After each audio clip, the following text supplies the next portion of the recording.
Ladies and gentlemen, hello and welcome to my YouTube channel, The School of Love. My name is Maria and I am helping people discover their inner potential for love towards oneself and towards the others. Today I am inviting you to a new episode from the series What I Wish I Knew When I Was Younger. And in today's episode I am going to talk about the importance of letting go. So, like all people, I have had my fair share of loss in life.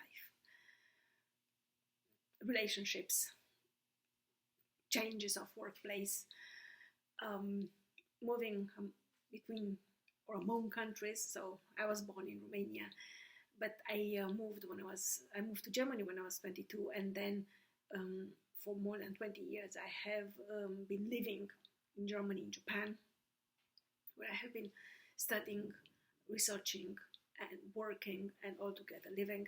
So, and I have changed several groups of friends, of classmates, of work colleagues, and neighbors, and so on. So, and with this comes a sense of loss and grieving, even if all these changes, all these um, moves have been voluntary, most of them, at least. And so, throughout the years, throughout decades, I have learned that it is very important to practice the art, the science, the gesture of letting go. How does it work? Well, it is actually not so complicated in theory, but as always, the practice is the one which has its challenges. So I have set up a list of 5 elements which were for me of great help in these repeated processes of letting go, so that I can adapt to the new, whatever that new used to mean or is it meaning. Or a new workplace, a new relationship, a new place to live, a new country to live, new friends, new neighbors, new co-workers, and so on.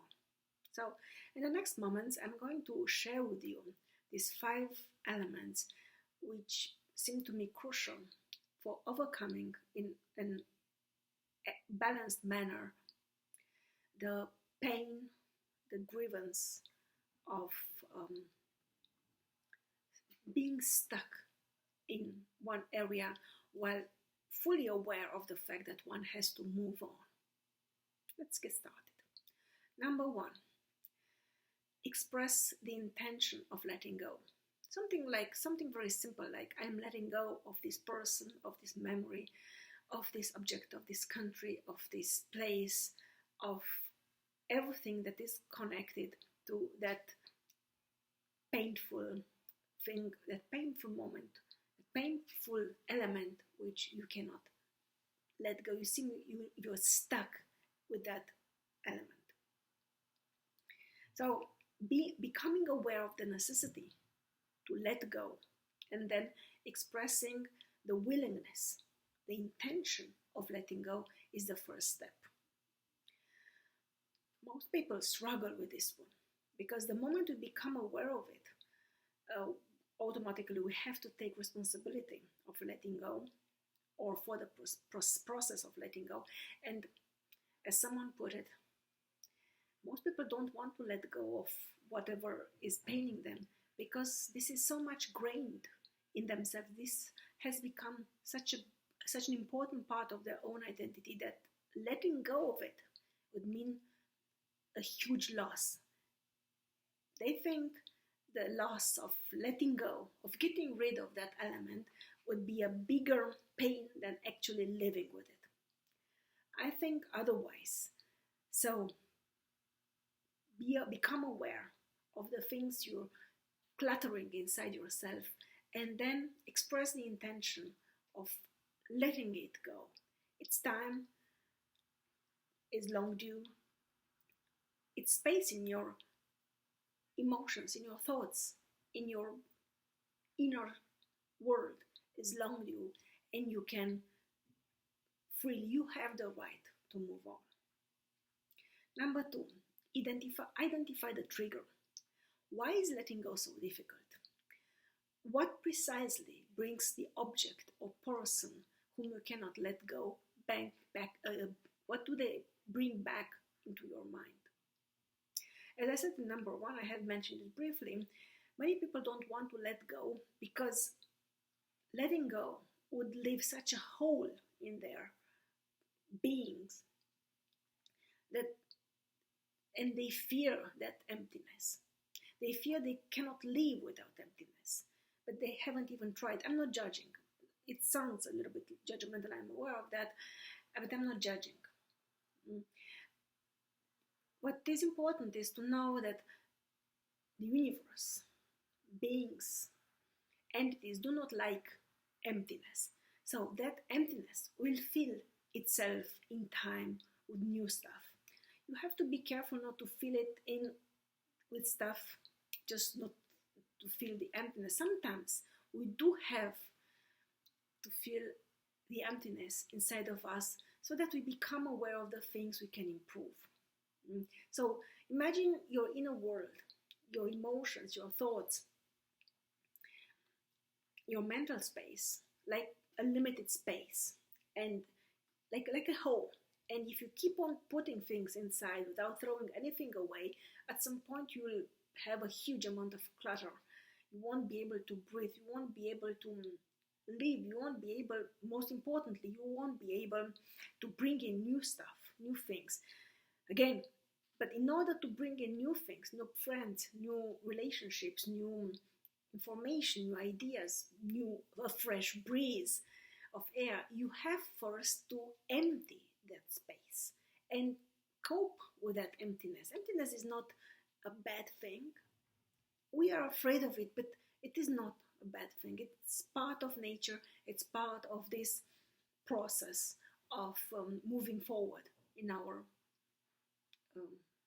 existence. Number three, this is a powerful one. I have read it in a book about or on letting go. Number three, identify the payoff. What validation or confirmation emerges from not letting go? It sounds judgmental, it is not. If you are angry on that person who hurt you, 20 years ago, you are still angry on them because you feel self-righteous. You feel, I have the right to be angry because what she did to me or what he did to me is unforgivable. And who's suffering? Do you think they care? Flash news, they don't. But you do. And you carry that negative element with you throughout the decades. It eats you up, it robs you of your joy of life, and there's absolutely no benefit in holding to it. You have the feeling, you have this impression, this delusion that it might give you a sense of accomplishment, to have been right and proven them wrong, and you know it. But in reality, there's absolutely no use onto hanging on that old stuff. So number 4, related to number 2 and 3, is find healthy way to deal with triggers, such as proactively looking at the memory, the place, the present, whatever, instead of running away of it. So the idea is to move carefully, but steadily towards what's hurting you, what's triggering you, and heal it. So it's not about hurting yourself by activating the trigger, but it's rather moving closely towards it, heal the pain instead of covering it with some plaster, which actually doesn't heal. It only diminishes the pain, it makes the wound less visible, but it doesn't heal. So the idea is to heal proactively, to want to heal and to embrace the process of healing instead of pretending everything is fine when it is not.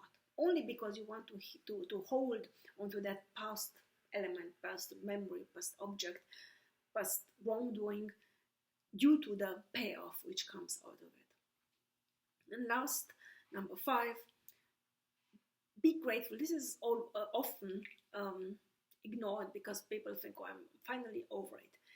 But try to be careful for the lesson that person, that experience, whatever it was, has taught you. This is important so that you can make peace with yourself, with them, with being there or here, and for just being alive, and for having this strength, this insight, and this freedom to move forward in spite or precisely due to what has happened to you. So, to recap, there are 5 steps or 5 elements. They don't necessarily have to be pursued in this order. Number 1 is express the intention of letting go. Something like, I'm willing to let this go. I'm letting it go. It's over. And I know it. Number 2, identify the trigger. And why exactly is it difficult to let it go? Why do you prefer to keep it with you? Number 3, identify the payoff. What is the positive element which this hanging on to that thing actually brings into your life? Why do you do it? What's the positive reinforcement you're receiving by holding onto that past event, person, emotion, memory, thing, and so on? Number 4 is find healthy ways to deal with these triggers. So move towards them instead of running from them. This is not healthy. All these safe spaces people talk about nowadays, they are not healthy, they are not good. You run away from healing. You're covering the wound, but you're not healing it. And number 5 is embrace the past. Embrace the thing you have let go of. Be grateful for the experience, for the person, for the emotion. Be grateful for being alive and for being part of these beautiful communities of people living on Earth. That would be it for today. Thank you for joining me, and I'm looking forward to welcoming you soon again. Love and peace to you all.